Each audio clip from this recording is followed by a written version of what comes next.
बिस्मिल्लाहिर्रहमानिर्रहीम, अस्सलाम वालेकुम। आप इजी वीज़ा यूट्यूब चैनल देख रहे हैं। आज इस वीडियो में हम बात करने जा रहे हैं नीदरलैंड्स वर्क वीज़ा की।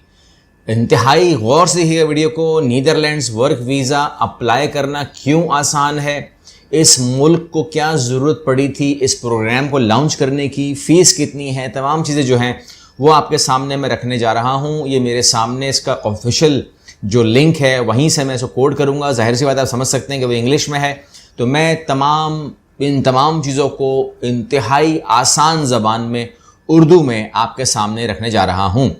इसके अंदर कोई सख्तियाँ ऐसी नज़र नहीं आ रही जिसको आप पार ना कर सकें। इसके अंदर ऐसी कोई बात नहीं है।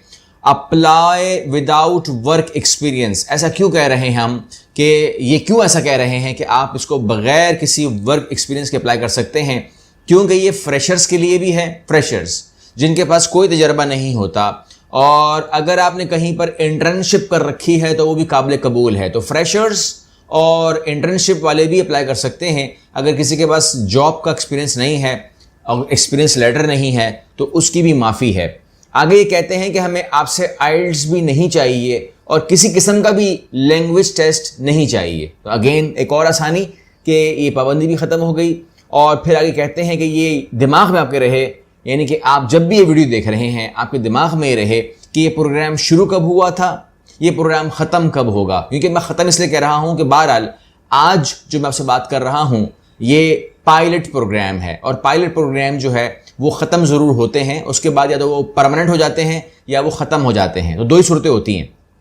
अब ये प्रोग्राम बाद में परमानेंट हो जाएगा या ख़त्म हो जाएगा, ये वक्त साबित करेगा। मुझे इसके इल्म नहीं है, लेकिन आपके इल्म में होना चाहिए कि 1 जून 2021 को इसका आगाज़ होता है, यानी कि आज से तकरीबन 1 साल पहले, और ये ख़त्म हो जाएगा 1 जून 2025 को। तो अभी हमारे पास इस पर काम करने के लिए 3 साल मौजूद हैं, ये आपके दिमाग में होना चाहिए। तो इसके अंदर अब जो भी सूरत हाल है आगे बढ़ती हुई वो हम मालूम कर लेते हैं। इसकी डिटेल्स मालूम कर लेते हैं, कैसे अप्लाई करना है मालूम कर लेते हैं, टोटल फ़ीस कितनी है, कैसे अप्लाई करना है, रिक्वायरमेंट क्या है, इसकी एलिजिबिलिटी क्या है, और वर्क एक्सपीरियंस या हाउ टू अप्लाई है, इसका मामला क्या, किस तरह अप्लाई करना है, जो वीज़ा की वैलिडिटी है, जो वीज़ा आपको इशू हो जाएगा उसकी लाइफ कितनी होगी, और वो जो कंपनीज़, जो स्टार्टअप कंपनीज़ हैं वो हम कैसे निकालेंगे। ये तमाम चीज़ें आपको इस वीडियो से मिल जाएंगी।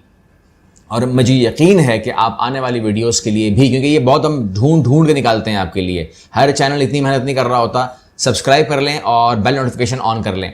यहाँ पर सूरत हाल ये है कि सबसे पहले आप कहते हैं कि जो प्रोग्राम आप बात कर रहे हैं इसको अगर मैं अपने तई सर्च करूँ ढूंढूँ कि कहीं पर है भी कि नहीं, आप खामखा बोल रहे हैं, तो आप गूगल पे लिखिएगा essential starter personal work permit. ठीक है जी, आप लिखेंगे essential starter personal work permit, तो आपके सामने ये तमाम डिटेल आ जाएगी जो मैं आपके सामने इस टाइम बयान कर रहा हूँ।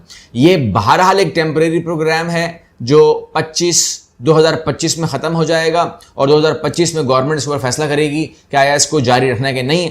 वीज़ा ड्यूरेशन, जो वीज़ा इशू होगा उसकी मियाद 4 साल होगी, 2 साल नहीं है। ये वीज़ा 4 साल के लिए आपके लिए करामद होगा, और प्रोसेसिंग टाइम टोटल इसकी 90 डेज़ है। अब यहाँ पे एक कन्फ्यूजन होती है, वो ये होती है कि जब मैंने कह दिया कि इसकी प्रोसेसिंग टाइम 90 डेज़ है, यानी कि 90 दिन है, इसका मतलब ये नहीं है कि आप जब हमको डॉक्यूमेंट अगर आप हमसे करवाएंगे, तो फॉर एग्जांपल इसका मतलब ये नहीं कि आप जब हमें डॉक्यूमेंट देंगे तो उस दिन से आप 90 दिन कैलेंडर के ऊपर गिनना शुरू कर देंगे कि मैंने इनको पासपोर्ट दे दिया है, 90 दिन में मैं तो जा रहा हूँ।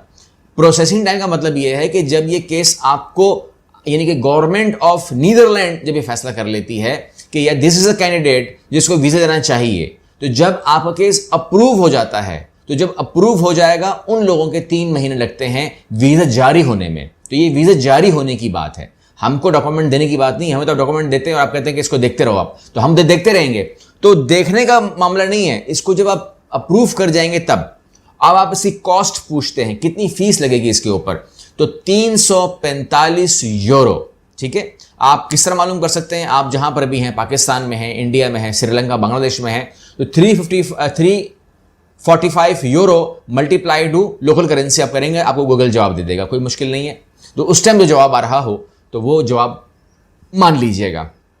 आप यहाँ पे सवाल ऐड कर सकते हैं कि नीदरलैंड को ज़रूरत ही क्या पड़ी थी इस प्रोग्राम को लॉन्च करने की और इस प्रोग्राम में लेने की, और कितने लोग ये लेंगे, ये तमाम बातें तो ज़रूरी हैं। इसमें यह है कि नीदरलैंड जो है वो समझता है, ये उसका ख्याल है कि वो यूरोप के अंदर इग्नोर हो जाता है जब लोग वहाँ अप्लाई करते हैं। मतलब जब यूरोप में आप लोग अपना इंटेंशन दिखाते हैं अप्लाई करने में, तो आपके दिमाग में नीदरलैंड का ख्याल है कि नीदरलैंड नहीं आता, और आप यहाँ वहाँ जर्मनी और कहीं और निकल जाते हैं।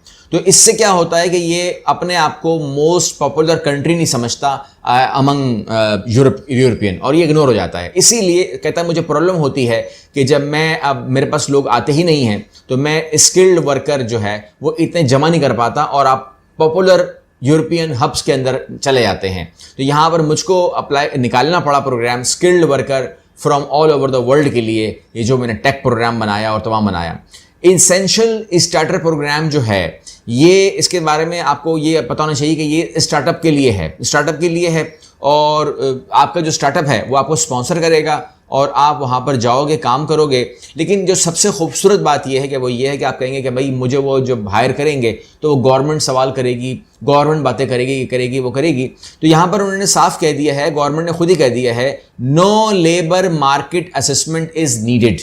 यानी कि कंपनी ने आपको कहा कि स्टार्टअप में आप डाल दीजिए अपने आप को, आप डाल दें अपने आप को, वहाँ पर गवर्नमेंट उनसे सवाल ही नहीं करेगी कि आपके पास क्या नीदरलैंड में बंदा नहीं है तो उसको ले लो, इसे क्यों ले रहे हो। ये सवाल जवाब का प्रोसेस ही नहीं है, क्योंकि जब प्रोसेस ही नहीं होगा तो फिर क्या मामला है इसका।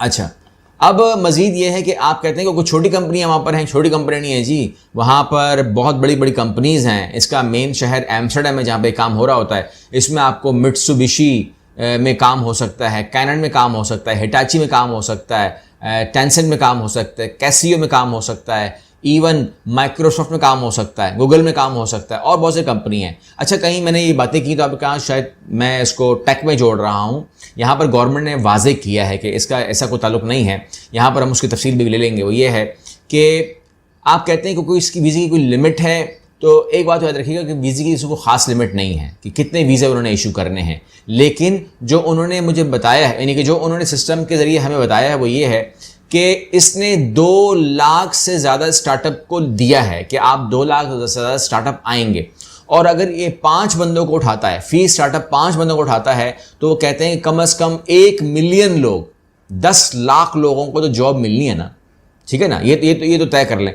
तो 10 लाख से ज़्यादा, उन्होंने कहा मोर देन 200,000, तो 1 मिलियन से ज़्यादा लोग जो हैं वो कहते हैं नीदरलैंड जॉब करेंगे। और उन्होंने पहले कह दिया कि हमें ना तो कोई वर्क एक्सपीरियंस चाहिए और ना ही कोई गवर्नमेंट ने यहाँ पर किसी काम के ऊपर चेक लगाया हुआ है कि ये काम आएगा तो हम देंगे इसको। इसीलिए वो कहते हैं कि किसी भी नौइयत के काम के अंदर आप यहाँ पर अप्लाई कर सकते हो। और वो यहाँ पर वो कह रहे हैं कि सेल्स में हो या कोई भी काम हो तो उसमें आप आ सकते हैं। सेल्स है, रिसर्च है, मार्केटिंग है, लॉजिस्टिक है, HR है, न्यू टैलेंट है, फाइनेंस है, अकाउंटिंग है, यानी कि हर काम में लगा लीजिए आप, हर काम में है।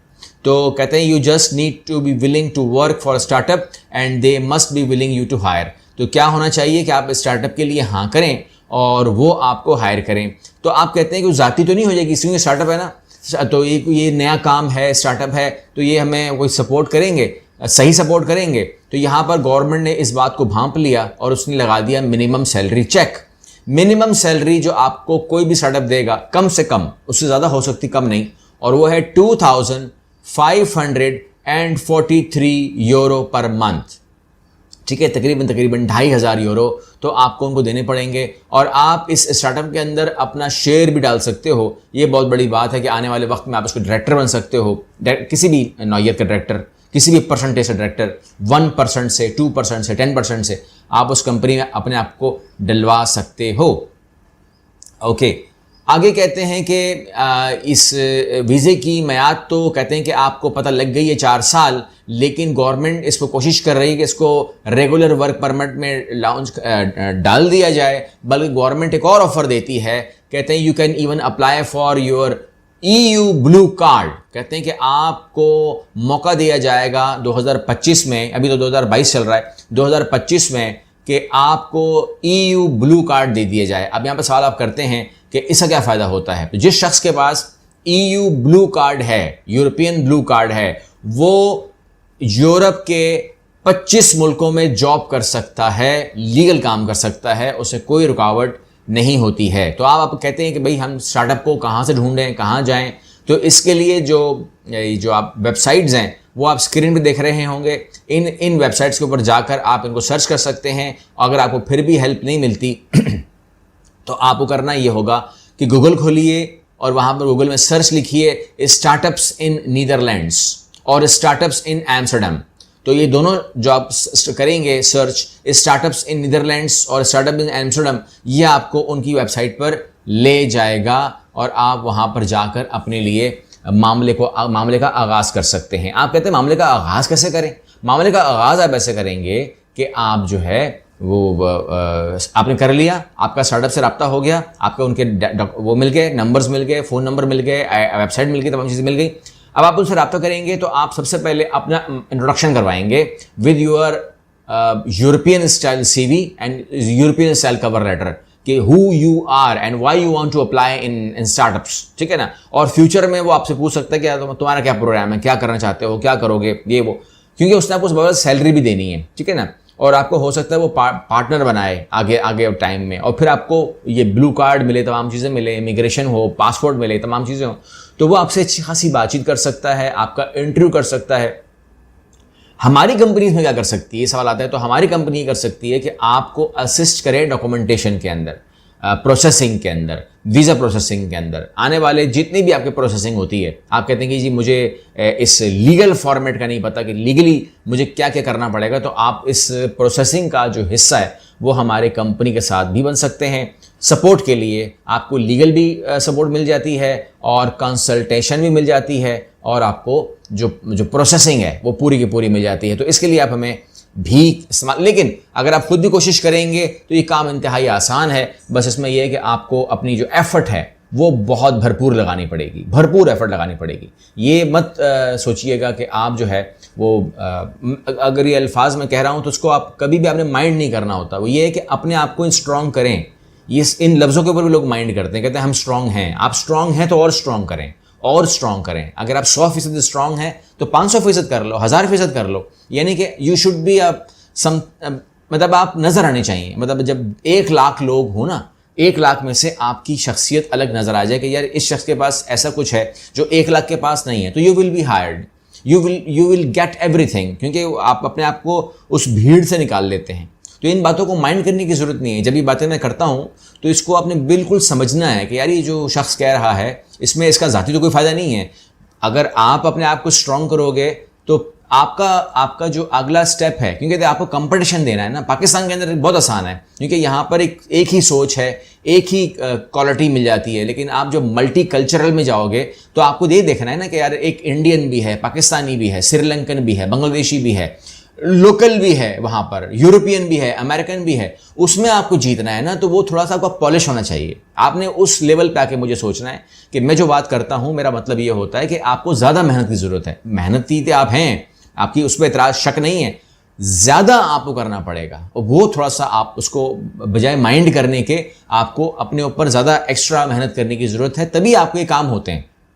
जिन लोगों के काम होते हैं, जो लोग आपके दोस्त अहबाब आप देखते हैं ना, यूरोप में हैं या कनाडा में हैं या अमेरिका में हैं, तो उन लोगों ने अपनी जान मारी है, अपनी एफर्ट दिखाई है। एफर्ट दिखाई तो वो गए हैं और अब वहाँ पर वो सक्सेस अपनी स्टोरीज आपसे शेयर करते हैं, आपको देखते हैं, ये तमाम चीज़ें होती हैं। तो वो मैं आपसे कहता हूँ, मैं भी आपको मोटिवेट कर रहा होता हूँ। और मोटिवेशन के अंदर अगर मेरे अल्फाज सख्त हो जाएँ तो उनको ये समझ लीजिए कोई आपको प्रवोक कर रहा है इस बात के लिए कि आपने एक्स्ट्रा अपनी एफर्ट करनी है। मेरा मतलब ये होता है, अब उसको आप कोई नेगेटिव ना ले। मेरी रिक्वेस्ट ये है, क्योंकि आपने मेरी बात का मतलब लेना है। मेरी बात के अल्फाज शायद वो हो जाएं, लेकिन मतलब जो है मेरा यही है कि आप लोग अगर बेहतरीन अगर आप अपनी वो देंगे रिजल्ट अपने आप अपनी शख्सियत का, तो क्यों नहीं आपको वो चीज़ मिलेगी जो आप डिज़र्व करते हैं। मेहनती इंसान की दुनिया है, तो इसलिए जो है, और फिर स्मार्ट वर्क जो है वो काम करता है, हार्ड वर्क काम करता है, उससे ज़्यादा स्मार्ट वर्क काम करता है। इसे कंबाइन कर दीजिए, मेरी ख्वाहिश बस ये है। अगली वीडियो मिलते हैं, अल्लाह हाफ़िज़।